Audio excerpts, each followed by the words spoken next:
Hello guys, blessed morning po sa inyo lahat. We're back at the property. Ayan po. Nagtatanim ulit ako pero konti na lang now. Pang personal lang. Pino, palaya, kamatis, talong, some beans. Meron tayo dito mani. So, again, pang personal na lang muna tinatanim ko. Meron ako ditong kamote, 6 na garden beds, pahabayan. So marami-rami din yan. So yan, probably pambebenta natin or pang seedlings for next year. Meron din akong ilang piraso ng okra. Then meron akong kalabasa, ilang piraso. Then sayote. Meron akong mais sa labas. Sablay na naman tulad last year.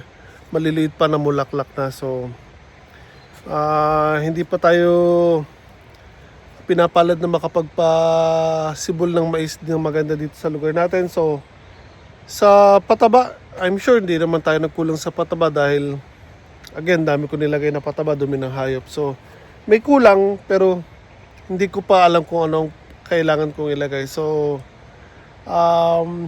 dati kasi ang ginagamit ko yung mga pataba or dumi ng manok. Ang ganda ng dumi ng manok para sa mais. Gustong-gusto nila yon.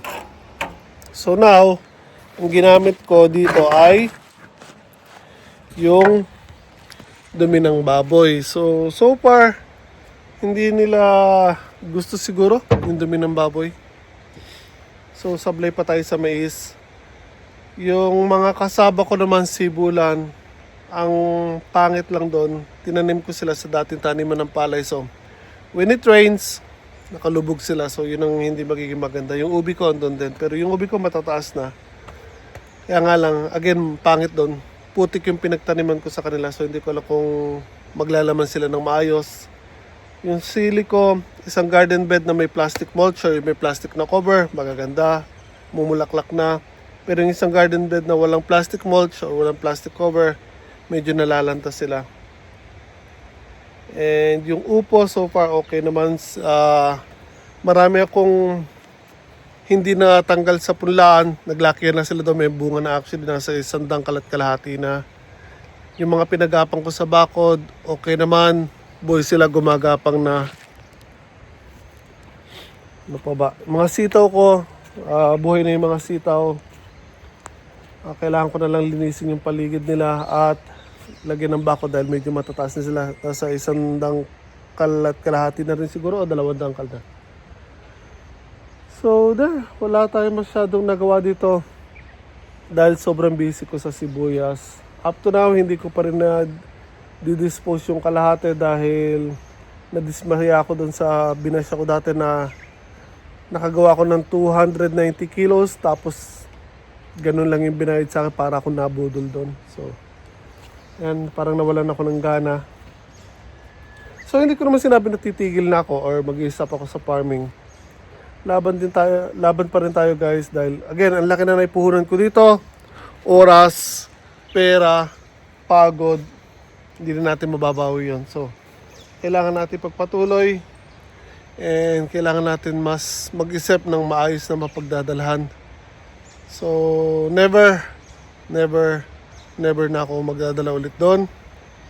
Dahil again, sa 1 kilo, 50 yen lang ang binayad nila sa sibuyas ko. Na nasa market that time is 336 per kilo. Just imagine, 336 per kilo ang bentahan ng sibuyas. Pero binayaran nila ako ng 50 lang per kilo. So pumapatak na 500 yen per 10 kilos. So again, yung ginawa ko sa isang box, 10 kilo at kalahati. Para nga kasi pag may bumili na magre-retail, pwede pa nilang hati-hatiin yun. So yun, sobrang disappointed ako, nashock ako sa ginawa nila sa akin. Kaya lang again, wala na akong magagawa doon. Hindi ko na mababaw yun. Kahit magreklamo ako doon, wala na, tapos na. So magagawa na lang natin, huwag na tayong umulit, huwag na tayong magdala doon, hanap tayo ng panibagong pagbabagsakan. So patuloy lang ang laban again. Kailangan ko ayusin pa rin ito sa farm. Mag-isip na maayos kung paano ang gagawin. Anong itatanim. And again, distribution. So, ayan, hanap tayo ng maayos. I think magpupunta ako doon sa mga dati kong inisip na mga kakilala ko na may mga stores, mga Bangladesh, Japanese groceries. Yun lang kasi ang hirap doon pag doon ka pumunta. Wala kasi akong oras masyado para every time na pupunta ka, i-check mo yung mga paninda mo. Kailangan mo kasi silang i-check kung meron pa o wala na. So yun ang problema ko, kaya hindi ko pinagpatuloy yon. Yun ang kauna-unahan ko actually naisip, pero hindi ko pinagpatuloy. Tinigil ko. Kaya now, no choice tayo. Kailangan nating gawin yon para umusad tayo, dahil kung hindi, totally wala. Mapapatigil tayo. So, yung purple onions ko, again, nandito pa lahat. Hindi ko pa dinidispose. May pa ilang kilo lang na may bumibili sa akin. Pero karamihan nandito pa rin. So yan, update lang sa nangyari. Up to now, again, nanlalambot pa rin ako. Hindi pa rin ako makapaniwala sa nangyari. So, it's been today is Sunday. So, pang 4th day, simula nung na-receive ko yung resibo. At nakita ko kung magkano nila binili yung mga sibuyas ko. Dismayado ako guys. Pero again, wala na po tayong magagawa doon. So, lesson learned. Wag na nating ulitin yon. Wala akong sinisisi guys. Wala akong sinisisi. Pagkakamali ko yon.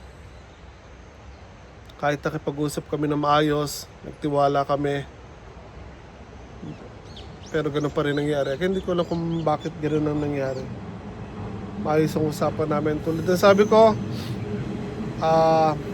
expected or ang usapan namin is ibabase nila sa marketplace kung paano ibebenta o magkano ibebenta yung sibuyas. So, that time, nasa 336 per kilo.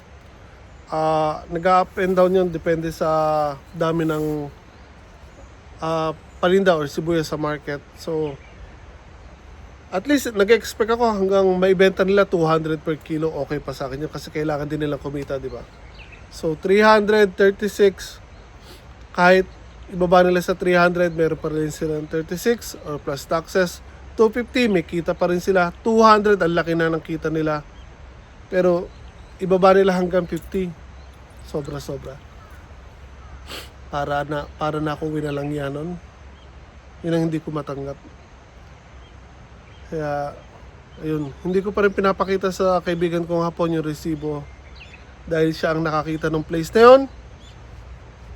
Siya nagdala sa akin doon. Siya nagpakilala sa akin. Siya ang kasama ko nakipag-usap. So habang nakikipag-usap kami, siya ang tinatanong-tanong ko kahit kasama ko nakikipag-usap syempre. Hindi tayo pwedeng basta mag-desisyon mag-isa. So nag-consult ako sa kanya. Pero again, hindi ko siya sinisisi. Dahil ako rin yung umuo. Pumayag ako na doon mag-bash siya. Depende sa naging usapan namin. Pero again, hindi ko akalain na gano'n ang mangyayari. So yun. Again, lesson learned. Or lesson learned. Hindi na tayo magdadala ulit doon. So patuloy lang ang laban. Now, alam ko na kung saan ako hindi magdadala. Or dapat ko iwasan na lugar.